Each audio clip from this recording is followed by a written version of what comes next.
Vamos abrir a Bíblia, Lucas capítulo 11, texto conhecido de todos. Lucas capítulo 11, oração do Pai Nosso, que diz assim: de uma feita estava Jesus orando em certo lugar. Quando terminou, um dos discípulos lhe pediu: Senhor, ensina-nos a orar, como também João ensinou aos seus discípulos. Então ele os ensinou: quando orardes, dizei: Pai, santificado seja o teu nome, venha o teu reino, o pão nosso cotidiano dá-nos de dia em dia, perdoa-nos os nossos pecados, pois também nós perdoamos a todo o que nos deve, e não nos deixes cair em tentação. Pai Santo, rogamos a Ti que, segundo a Tua graça que não tem fim, o Senhor opere nesta noite em nossas vidas para a glória do Teu santo nome.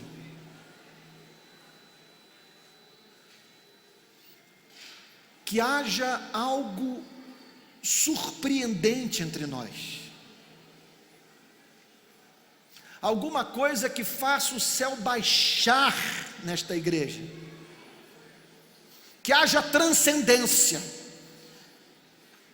que haja a presença do mistério pentecostal, da obra do Espírito Santo entre nós, salvando, selando, consolando, fortalecendo, edificando, para a glória do nome do nosso Senhor Jesus Cristo.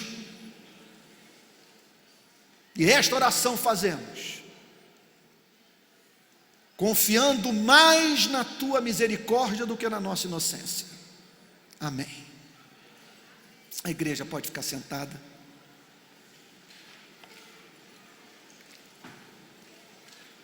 A minha intenção nessa noite é de ajudá-los a, juntamente comigo, entender o cristianismo.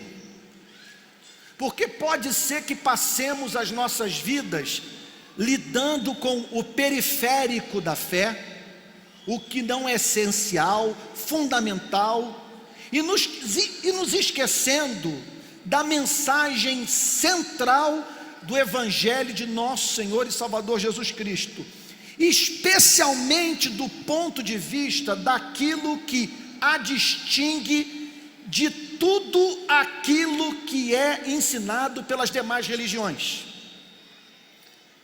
Depois do atentado terrorista que houve em Paris recentemente, quando 2 terroristas radicais islâmicos entraram na redação de um jornal e mataram jornalistas franceses, eu tomei uma decisão inédita em minha vida, por uma questão de integridade intelectual.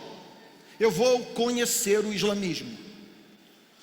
Então peguei uma obra de referência sobre o islamismo e passei a me dedicar a ela, e tomei uma outra decisão, a de ler o Alcorão. Porque é impossível você entender a cabeça de um muçulmano sem conhecer o livro pelo qual eles estão dispostos a dar sua vida. Para vocês terem uma ideia do que o Alcorão representa para o islamismo, nós podemos dizer que, enquanto para nós cristãos o verbo se fez carne, para os muçulmanos o verbo se fez um livro. E comecei a ler o Alcorão, e me chamou a atenção, nos primeiros livros que pude examinar, o quanto em alguns aspectos, o islamismo se parece com o cristianismo.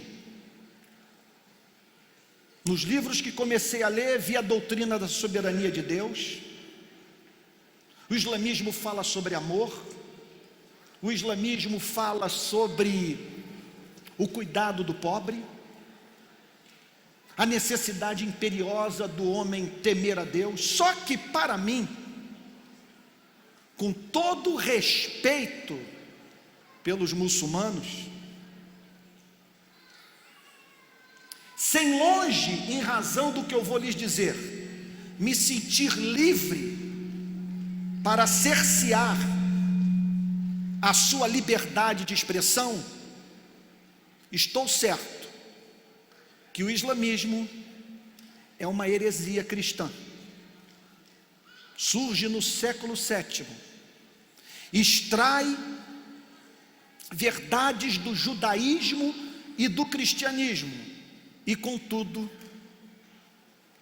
as distorce, em especial quando se trata da pessoa bendita do nosso Senhor e Salvador Jesus Cristo, a quem os muçulmanos dizem respeitar, a quem os muçulmanos chamam de profeta, cuja vinda aguardam e que contudo não adoram como segunda pessoa da Trindade, como Filho de Deus, Deus encarnado. Enquanto eu li o Alcorão, eu pensava na seguinte questão: o que distingue o cristianismo do islamismo? E não apenas do islamismo, mas de todas as demais religiões do planeta. E para que nós entendamos em que a nossa fé difere de tudo aquilo que tem sido falado sobre Deus, é de fundamental importância que conheçamos o conteúdo da oração mais famosa das Sagradas Escrituras, aquela que o próprio Cristo nos ensinou, e que nada mais representa do que a forma mediante a qual Deus espera que os homens se relacionem com o seu Criador. A oração do Pai Nosso mostra que o verdadeiro culto a Deus deve se dar nos termos apresentados por Deus na sua palavra. Nesse ponto nós não somos livres, e não somos livres porque, em especial na oração do Pai Nosso, o nosso Salvador prescreve para a humanidade o modo mediante o qual os seres humanos devem se aproximar do Criador eterno, Senhor dos céus e da terra. Portanto, a oração do Pai Nosso é de valor incalculável para as nossas vidas. Primeiro, por se tratar de ensinamento de Jesus Cristo. Em segundo lugar, por revelar a forma mediante a qual os homens devem se aproximar de Deus.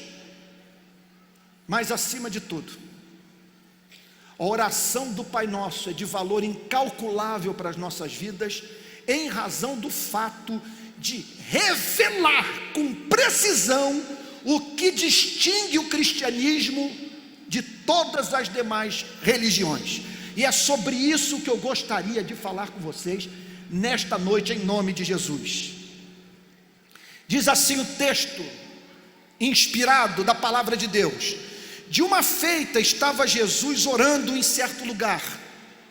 Quando terminou, um dos seus discípulos, bendito o dia que esse discípulo se colocou de pé e fez este pedido a Jesus.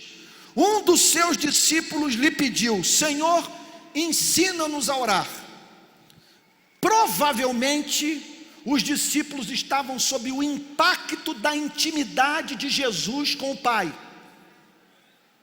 impressionados com as respostas imediatas que o filho recebia das orações que apresentava ao Pai. E movidos, portanto, por esse santo desejo de ter mais intimidade com o Pai, os discípulos fazem este pedido a Jesus: Senhor, ensina-nos a orar. O que significa que oração é mais do que falar com Deus. Repito, orar significa falar com Deus nos termos apresentados pelo próprio Deus na sua palavra, porque você pode orar como um cristão e você pode orar como um pagão. Oração é mais do que falar com Deus, repito. E isto pelo simples fato de que você pode se dirigir a um Deus em cuja presença você expressa os seus sentimentos, as suas angústias, os seus pensamentos, mas uma espécie de Deus diametralmente oposto ao Deus revelado por Jesus Cristo. E o que a oração do Pai Nosso fala sobre Deus? Deixa eu introduzir o tema falando um pouquinho da minha própria alma. O meu nome é composto, Antônio Carlos. Meu nome é Antônio Carlos porque, olha aí, pode já anotar aí na sua agenda, eu nasci no dia 13 de junho, que é dia de Santo Antônio, santo casamenteiro, segundo a tradição católica. Então minha mãe, minha família, de background, de berço católico, uma mistura de catolicismo, espiritismo e candomblé, minha família decidiu me dar o nome de Antônio pelo fato de eu ter nascido no dia do chamado santo casamenteiro. Só que minha mãe e meu pai decidiram acrescentar ao nome Antônio o nome Carlos, Antônio Carlos. Então há pessoas que me chamam de Antônio Carlos. Conheço muitos que me chamam de Pastor Antônio Carlos. E no meio da minha denominação, na qual a forma de tratamento dispensada ao pastor é reverendo, muitos me chamam de reverendo Antônio Carlos. Só que quando você me chama de Antônio, eu tenho a impressão que você me é próximo, que você me é íntimo, o que nem sempre significa, quer dizer, que o seja. Nem sempre esse tratamento é resultado de um relacionamento íntimo comigo, mas é o que eu sinto. Se você me chama de Antônio, que é a forma de tratamento dispensada a mim pela minha mãe, pelos meus irmãos, por algumas das pessoas que me são mais íntimas. Se você me chama de Antônio Carlos, eu tenho a impressão que você me é um pouco distante, que você não é alguém da minha intimidade. Se você me chama de Pastor Antônio Carlos, eu o sinto um pouquinho mais distante ainda. E se você me chama de Reverendo Antônio Carlos, aí tudo se complica, se torna mais dramático ainda. Eu tenho a impressão que você é uma pessoa bastante distante de mim. Eu sei que tudo isso é puramente psicológico. Eu estou falando da forma por meio da qual eu lido com o modo que as pessoas se relacionam comigo. O que me chama a atenção nessa passagem é que Deus se relaciona com o seu nome da mesma maneira. Ele é o soberano, Ele é o todo-poderoso, Ele é o El Shaddai, Ele é o Elohim, Ele é aquele que habita em luz inacessível. Usando a linguagem da filosofia, é a causa não causada. Contudo, não há forma de tratamento que mais agrade a Deus do que ser chamado de Pai. O Evangelho revela um Deus que ensina aos homens a se relacionarem com o Criador, tal como um filho se relaciona com o seu pai. Por isso, bendito também o dia que o Senhor Jesus respondeu ao pedido dos seus discípulos: Senhor, ensina-nos a orar. E aí então, o Filho de Deus, a segunda pessoa da Trindade, o maior de todos os profetas, o Verbo que se fez carne, a luz do mundo, trata de revelar aos homens o caráter, a natureza, a essência, o ser de Deus, e consequentemente a forma mediante a qual Ele espera que os homens se relacionem com Ele. E a primeira lição que Jesus ensina aos seus discípulos é essa: quando vocês se relacionam com o Deus verdadeiro, vocês estão ao mesmo tempo tendo contato com o Pai. Pai. Eu vou lhes falar uma heresia. Entendam o que passo a pregar. De certa forma, nós cristãos não nos relacionamos com Deus, nós nos relacionamos com o Pai. Certamente, Deus Todo-Poderoso, Criador único dos céus e da terra. Mas como disse John Stott, escritor inglês, Pai é o nome cristão para Deus. Nós não nos relacionamos a priori com o Todo-Poderoso, com o Soberano, com o Rei dos Reis. Nós nos relacionamos com o Pai.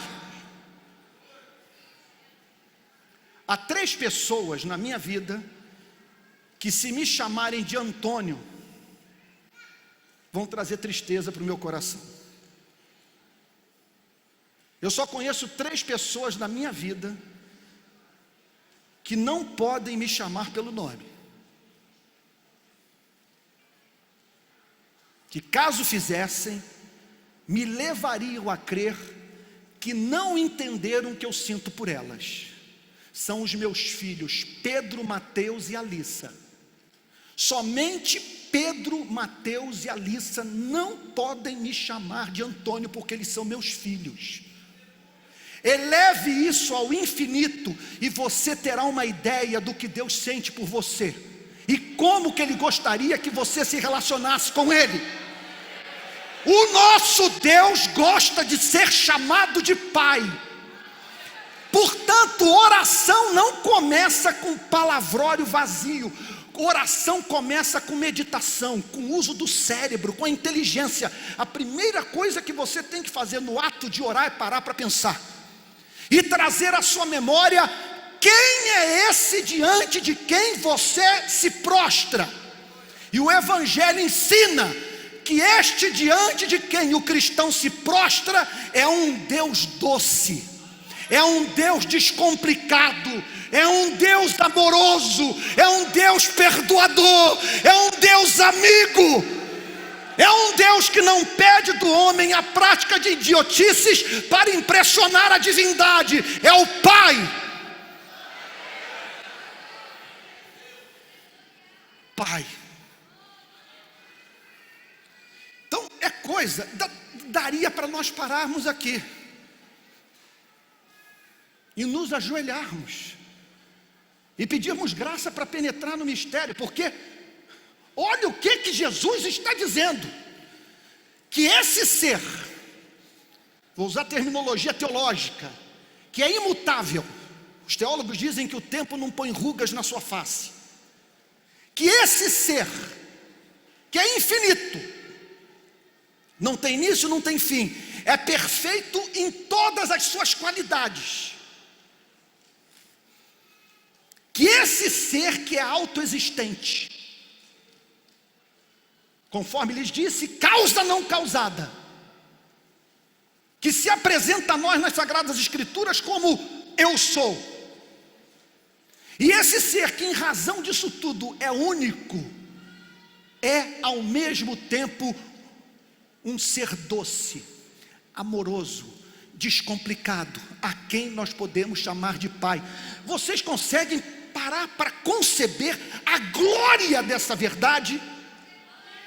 Aquele que nesse momento, pelo poder da sua palavra, sustenta o sistema solar, que mantém pela sua autoridade soberana, acerca da qual a Bíblia diz: agindo eu, quem impedirá? A porta que eu fecho, ninguém abre; a porta que eu abro, ninguém fecha.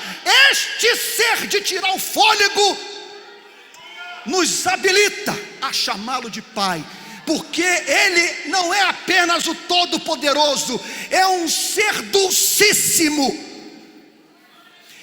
infinitamente mais lindo do que padres e pastores têm ensinado em suas igrejas. Um Deus que não cabe na religião, o Pai. A frase não é minha. Ou inveja dessa frase não ter vindo para a minha cabeça antes de chegar à mente de John Stott. Olha aí, está preparado para receber a unção pentecostal? Pai é o nome cristão para Deus. Não é a fé em Deus que nos dá esperança, é a fé nesse Deus, a quem Jesus Cristo nos ensinou a chamar de Pai. Então, quando você separar tempo para orar na beira de um rio, desses rios maravilhosos do estado de Goiás, quando você estiver contemplando essas campinas, as nuvens, a luminosidade gloriosa dessa região do nosso país, da cidade de Anápolis, quando você sentir saudade de Deus, vontade de orar, nessas horas, procure trazer à sua mente o fato de que você está diante de um ser amoroso. Por isso, o segundo pedido: santificado seja o teu nome. A relação do nome de Deus com os atributos de Deus, com o ser de Deus, com a essência de Deus, é completamente diferente da relação que o seu e o meu nome mantém com o nosso caráter, com aquilo que somos, com a essência do nosso ser. No meu caso, por exemplo, chega a ser patético. Minha mãe, em razão, conforme eu lhes disse, de eu ter nascido no dia 13 de junho, decidiu me chamar de Antônio Carlos. Quer dizer, o meu nome não revela nada sobre minha vida, não revela quem eu sou, o que eu amo, o meu caráter, a minha personalidade. Mas com Deus se dá o exato oposto. O nome de Deus na Bíblia é a revelação que Deus faz de si mesmo à humanidade. Quando Jesus fala sobre o nome de Deus, está falando sobre algo excelente, absolutamente amável sob todos os aspectos. E isso porque Jesus, acima de tudo, está falando sobre este amor que leva o Criador a se revelar ao homem como um pai. Vejam só a conexão lógica entre a forma de vermos a Deus, de Deus se revelar a nós, e o primeiro pedido, a primeira súplica da oração do Pai Nosso. Irmãos queridos, em nome de Jesus, não há nada mais importante na vida do que eu vou falar agora. Você não vai ouvir nesse congresso nada mais importante do que eu vou dizer agora. Quando você se depara com a excelência desse nome, Pai, você se torna obcecado com a ideia desse mesmo nome ser reverenciado, ser amado, ser estimado. Traz agonia ao seu coração ver pessoas banalizando o nome de ser tão doce. Santificado seja o teu nome, porque eu o conheci como Pai, e quero que todos o adorem, que todos se submetam à sua vontade, quero que o seu nome seja mel na boca do adorador. É por isso, gente, fazendo um contraponto ao que eu preguei hoje à tarde, é inconcebível a igreja parar de pregar o evangelho. Inconcebível. Justamente por causa desse pedido: santificado seja o teu nome. Eu estava em Belém, literalmente Belém, a cidade onde Jesus Cristo nasceu. Faz 3 semanas eu estava lá, visitando assentamentos palestinos e campo de refugiados palestinos em Belém e Hebrom. E conversava com um missionário americano, que virou-se para mim e disse algo que eu não pude digerir.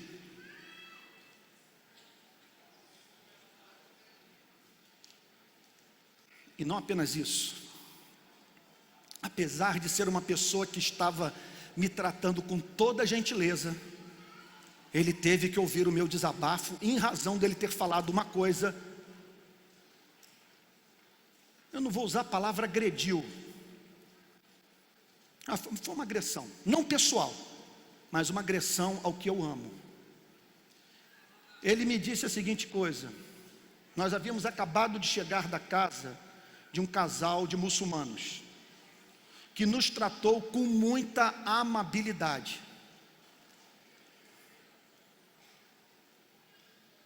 E ele me disse: apesar de eu ser cristão, eu não me vejo na obrigação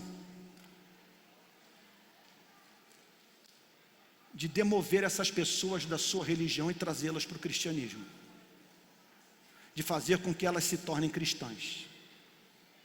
Eu estava na casa dele. Eu falei: eu não posso ficar calado.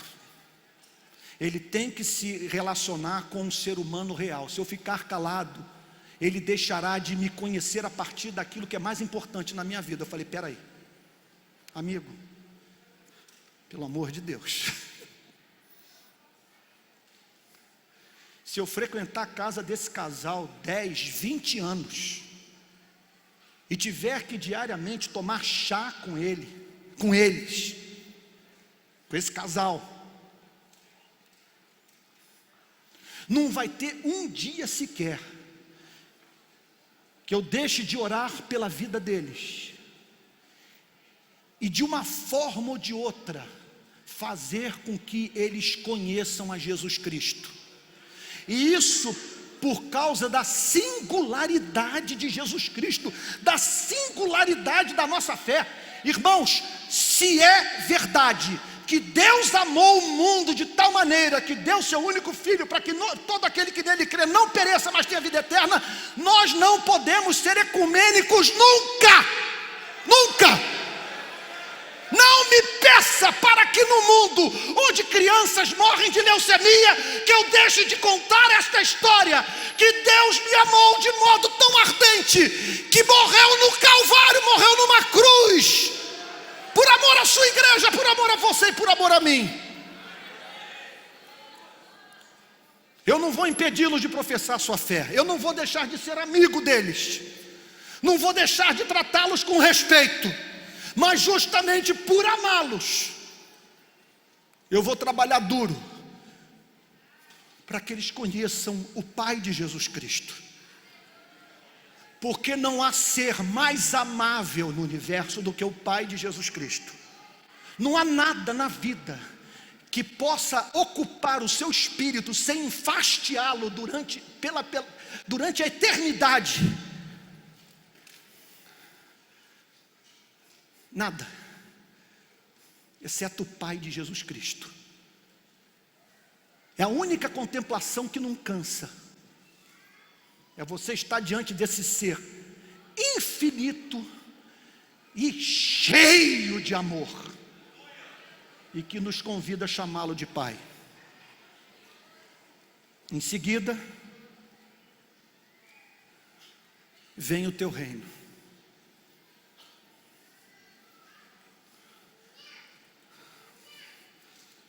Meu Deus, nem sei por onde começar. Eu conheço o Pai, eu me deparo com este ser amabilíssimo, que me acolheu, que me perdoou, que me aceitou, que ouve minhas orações, que lida com as minhas imperfeições com infinita condescendência e paciência. Eu não posso ver no universo foco de resistência à sua vontade. Eu quero que todas as criaturas se sujeitem ao seu governo soberano. E como expressão maior desse desejo, eu peço pela vinda definitiva do seu reino, de maneira que ninguém no universo faça chacota com seu nome, o trate com indiferença, não honre, não se submeta à vontade de um ser que jamais é apresentado nas Escrituras como um déspota que pede dos seres humanos o que estes não podem fazer e que ao mesmo tempo inviabiliza a vida da humanidade. Tudo que desse Deus a quem chamamos de Pai pede do homem faz sentido, é razoável, é racional. Venha o teu reino.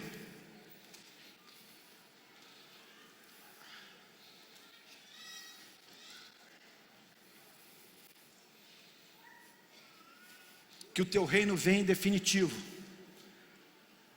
e que através da ação da sua igreja, sinais de como esse reino será no futuro se evidenciem na sociedade. Que o seu reino venha sobre as prisões brasileiras, porque o Senhor não criou os seres humanos para serem torturados pelo seu semelhante. Que o seu reino venha sobre as favelas, o sertão, os bairros de periferia das grandes cidades brasileiras, porque o homem não foi criado para viver com fome, dividindo espaço com ratazana, vendo seus filhos terem a vida interrompida por bala perdida. Observem que a oração tem duas divisões, que correspondem às duas tábuas da lei. Tudo começa com Deus, com seu ser perfeito, sua glória, seus atributos, repito, sua doçura, que leva o crente a clamar: santificado seja o teu nome, venha o teu reino. E aí então, na segunda parte, Jesus nos apresenta as principais demandas da vida, as quais deveríamos ininterruptamente apresentá-las ao Pai. O pão nosso cotidiano dá-nos de dia em dia. Eu parto do pressuposto que a palavra Pai regula o conteúdo completo da oração do Pai Nosso. É em razão dele ser quem ele é, que eu apresento a ele alguns pedidos. E por ele ser perfeito, absolutamente amável, eu quero que o seu nome seja santificado e que o seu reino venha. Mas não apenas isso, eu peço que ele sustente a minha vida biológica, mantenha o meu batimento cardíaco, a fim de que até os meus últimos segundos de vida, o nome do Pai seja glorificado através da minha vida. Eu peço pão porque eu quero ter força para dizer que Jesus Cristo é o Senhor. Eu peço o pão porque eu quero estar envolvido na santa missão de santificar o nome do meu Deus e expandir o seu reino sobre a face da terra. E é uma oração baseada em dois grandes pressupostos teológicos. Aliás, eu abro um parênteses para lhes dizer o seguinte: a igreja não passa do púlpito. Púlpito fraco, igreja fraca. E não conheço púlpito forte sem doutrina, sem a apresentação das grandes verdades que nos são reveladas pelas Escrituras do Antigo e do Novo Testamento. O pão nosso de cada dia nos dá de dia em dia. Esta oração está estribada em dois pressupostos teológicos. Primeiro, ele é o Deus da providência. Ele é o Deus soberano e que, portanto, cuida da sua criação, em especial, cuida daquela parte da sua criação que carrega a sua imagem e semelhança e que foi redimida pelo sangue do seu único Filho. E Ele cuida da sua criação, do seu povo, porque Ele é mais do que o Senhor da sua igreja. Ele é o Pai daqueles que foram adotados na sua família mediante o sangue de Jesus Cristo derramado na cruz do Calvário. O pão nosso cotidiano dá-nos de dia em dia. É interessante como que a graça de Deus nos visita de modo inesperado. E às vezes, não sei se já aconteceu com você, dirigindo o carro.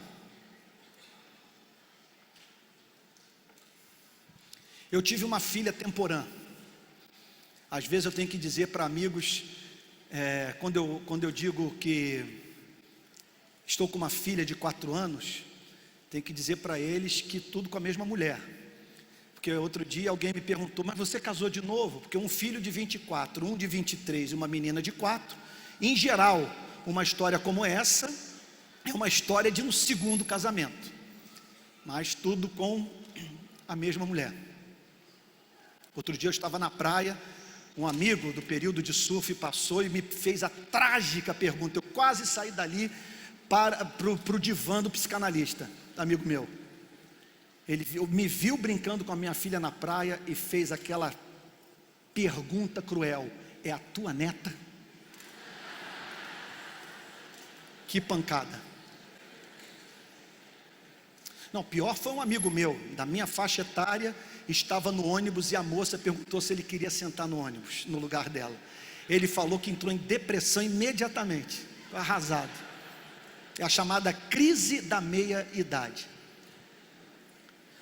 Estava eu então dirigindo meu carro, vindo da Lagoa Rodrigo de Freitas, na direção de Niterói, quando pensei na minha filha, e no fato de que provavelmente ela vai viver muitos anos da sua vida sem mim, que eu a tive tarde, e em razão do amor que eu tenho, uma menina daquela na vida de um homem é uma perdição. Eu penso nela o dia inteiro, completamente apaixonado pela minha filhinha.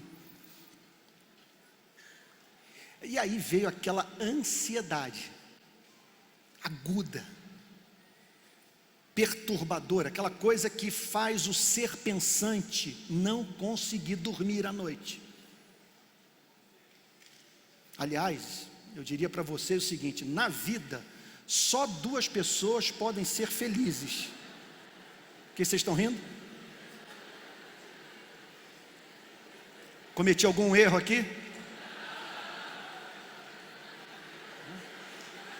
É o quê? Não entendi. É o mover do riso?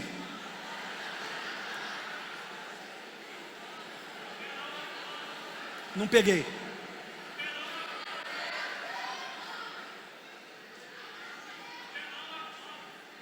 Não entendi, até agora não entendi. Depois vocês me explicam. Não sei se é o mover do riso, alguma coisa nova que está acontecendo aí. O que eu estou dizendo é o seguinte: que nessa vida só 2 pessoas podem ser felizes: ou os idiotas ou os cristãos. Ou você é suficientemente idiota para negar a realidade e dormir seguro, ou então você usa o cérebro e, depois de ter encontrado respostas que satisfazem a alma de seres que pensam para as grandes questões da vida, Finalmente você pôde encontrar motivo para dizer: em paz me deito e logo pego no sono, porque Senhor, só Tu me fazes repousar seguro. Pois bem, estava ali dirigindo meu carro, esses pensamentos me vieram e bastou uma palavra de Deus, uma frase: meu servo, eu sei o que você sente por ela, eu sei o que essa menina representa para você. Todos os meus temores foram subitamente banidos da minha mente e do meu coração. Quando a Bíblia fala sobre o pão nosso cotidiano, dá-nos de dia em dia, a Bíblia está dizendo através da boca do Senhor Jesus, que em razão desse Deus ser o nosso Pai, Ele está igualmente interessado na manutenção da nossa vida biológica, a fim de que através da energia do nosso corpo, o seu nome seja de alguma forma glorificado. Perdoa-nos os nossos pecados. Vocês estão entendendo agora o conceito de pecado? O que é pecado? Pecado é você deixar de corresponder à vontade de um ser tão amável quanto o Pai. Perdoa-nos os nossos pecados. O que significa que você e eu temos uma necessidade diária. Isso, gente, para mim é chocante. Tudo, na verdade, no Evangelho, tudo me causa taquicardia. Tudo para mim é de tirar o fôlego.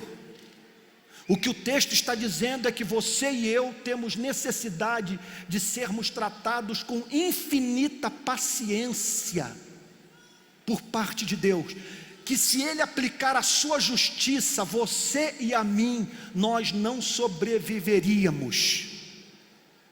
Nós só temos uma igreja lotada nessa noite com pessoas bem vestidas e alimentadas, porque Deus é muito paciente, infinitamente longânimo.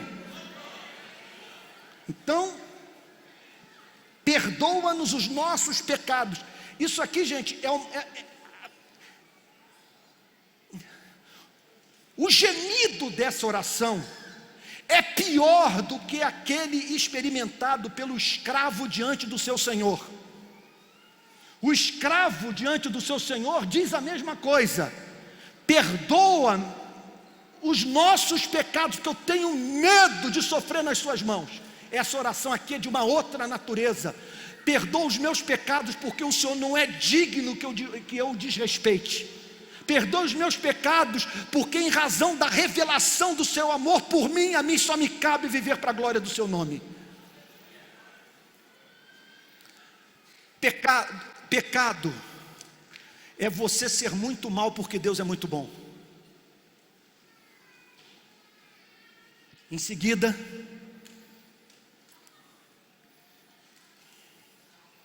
pois também nós perdoamos a todo o que nos deve.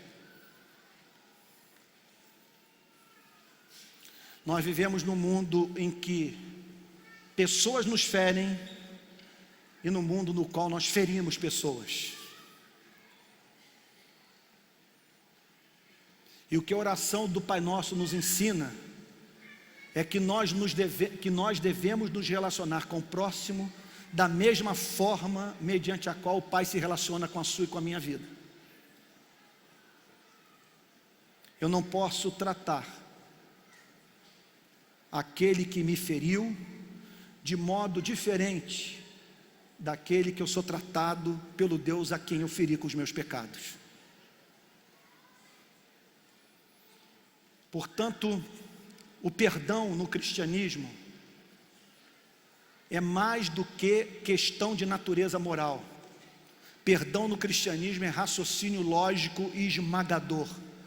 O meu batimento cardíaco é sustentado por um ser que mantém a minha vida, porque é paciente, longânimo, assaz benigno, como diz a Bíblia. E eu não tenho alternativa na vida senão tratar as pessoas com a mesma paciência, com a mesma longanimidade, com a mesma misericórdia.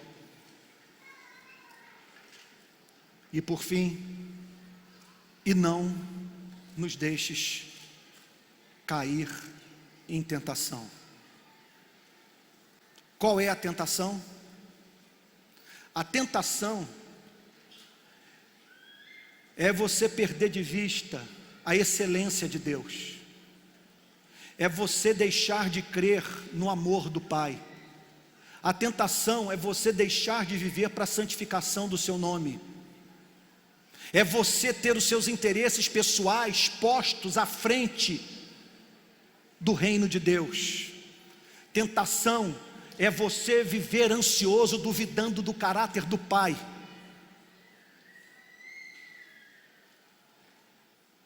Pensando na possibilidade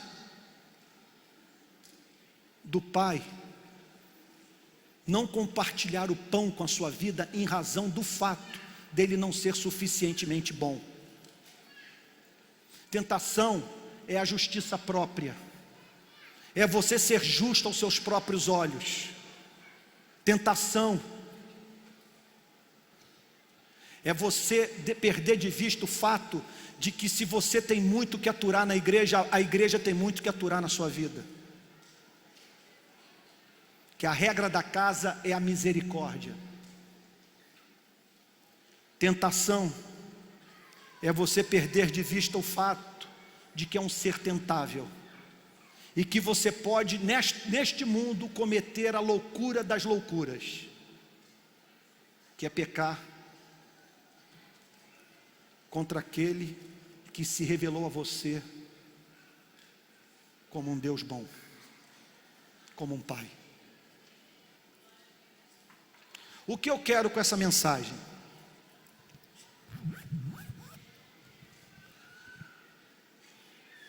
Número 1,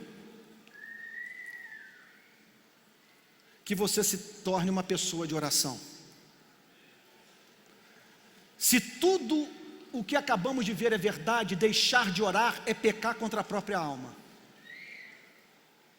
Separe tempo na sua agenda para estar em comunhão deliciosa com o Pai. Não pratique esse boicote contra a sua felicidade.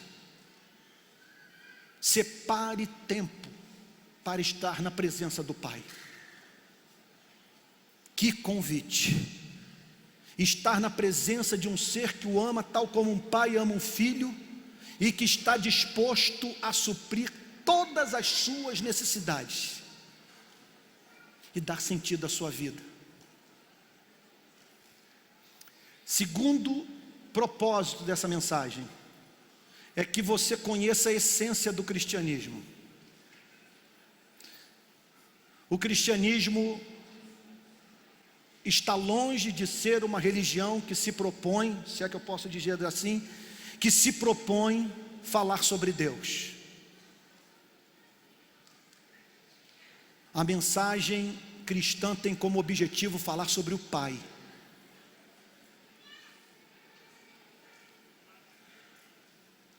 Que a partir do contato com a oração do Pai Nosso, você então conheça o que há de essencial na fé cristã. O que nos motiva a viver, a força motriz da vida da igreja. Tudo o que fazemos na vida tem como ponto de partida o ser de Deus, a beleza do seu caráter, a revelação do seu amor, que o leva a dizer: quando vocês se aproximarem de mim, me chamem de Pai, porque é assim que eu gosto de ser visto, é assim que eu gosto de ser tratado. E por fim, terceiro e último objetivo com essa mensagem, meu amigo, que você se encante com o Evangelho. A beleza desta passagem é reveladora da origem divina do Evangelho. Eu diria para vocês o seguinte: quem está nesta noite sob a operação do Espírito Santo, consequentemente contemplando a beleza dessa oração, está recebendo na vida a certeza das certezas, que dispensa evidências arqueológicas para se certificar que o cristianismo é a revelação do caráter de Deus à humanidade. Quando nos deparamos com esta passagem, sua beleza é tamanha que nós somos levados de fato a dizer: Jesus Cristo é o caminho, a verdade e a vida, ninguém vem ao Pai senão por Ele.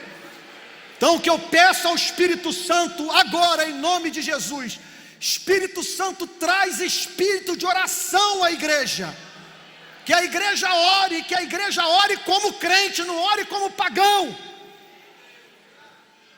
ore como evangélico. Traz espírito de oração à sua igreja. Deus ajuda a igreja a conhecer a sua própria fé e se encantar com ela, e ter amor pelo evangelho, e por isso santificar o nome de Deus, lutar pela vinda do seu reino, e ao pedir o pão, pedir justamente por aquilo que mantém o ser vivo, a fim de que esse Deus seja revelado à humanidade. Vamos nos colocar de pé em nome de Jesus, e vamos ter um momento agora de oração. Olha, preste atenção no que eu vou lhe dizer agora. Isso pode fazer com que você não largue a fé nos próximos anos. Se o adversário de nossas almas pudesse me matar agora, antes de eu falar o que eu vou lhes dizer, ele o faria.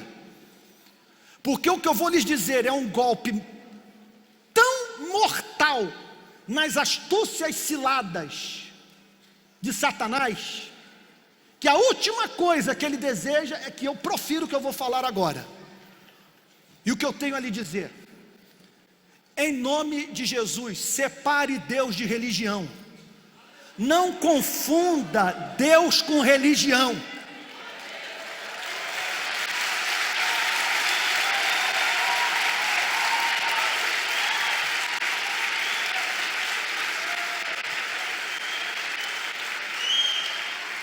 Quando você estiver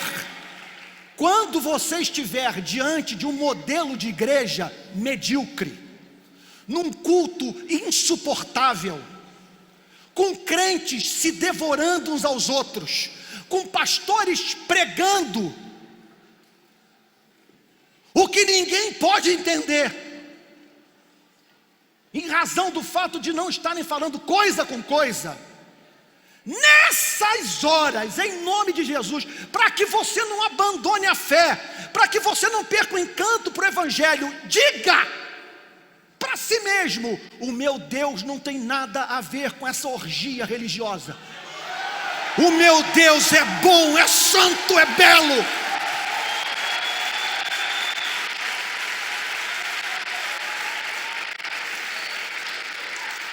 E em nome de Jesus, pare de vir com frases pomposas, com orações complicadas. Ele gosta de ser chamado de Pai. E pronto, ele revelou: eu gosto de ser tratado assim, ele está dizendo. E eu quero que vocês me vejam assim. Antes de tudo, eu quero que vocês me vejam como o ser no universo que mais os ama. O que nós precisamos agora nesse momento? Das velhas reuniões pentecostais da década de 60 e de 70 no nosso país, em que as pessoas não saíam de casa para participar de um show, elas saíam de casa certas de que seriam seladas com o Espírito Santo da promessa. E nós vamos orar agora, em nome de Jesus, para que o Espírito pegue a oração do Pai Nosso e cele a oração do Pai Nosso no nosso coração. Nós vamos pedir agora que o Espírito Santo faça conosco o que fez com Cristo no Rio Jordão.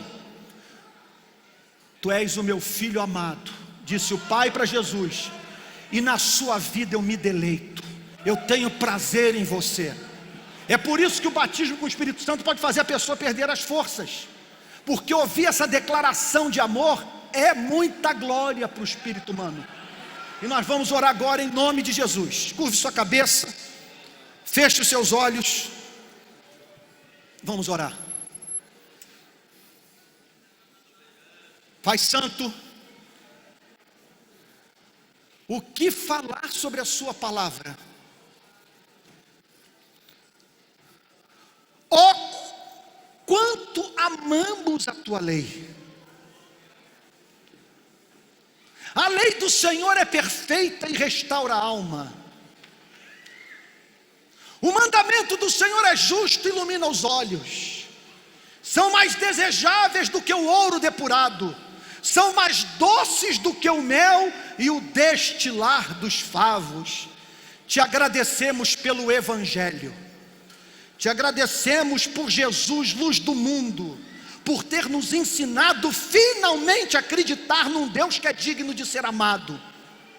Te agradecemos por tu teres nos curado da fobia que tínhamos de ti.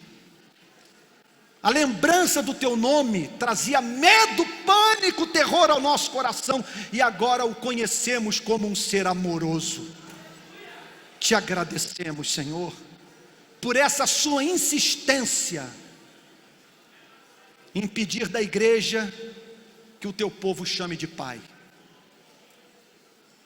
porque tu és Deus de amor, que perdoa pecados e que acolhe na sua família o solitário. Senhor amado, agora faz aquela obra que nenhuma banda de música pode fazer. Faz aquela obra que nenhum pregador, por mais poderoso que seja em palavras, pode executar. Derrama o fogo pentecostal. Testifica no nosso espírito que somos teus filhos. Ajude-nos a sentir a doçura do mel. Enternece o nosso coração. Que sejamos tomados de alegria indizível e cheia de glória, por servirmos Deus tão amoroso quanto o Pai de Jesus Cristo. Por isso nós encerramos esta parte do culto te dizendo: ao Senhor nosso Deus e Pai, toda honra, toda glória, todo louvor, pelos séculos dos séculos, e todos digam amém, amém. Deus abençoe.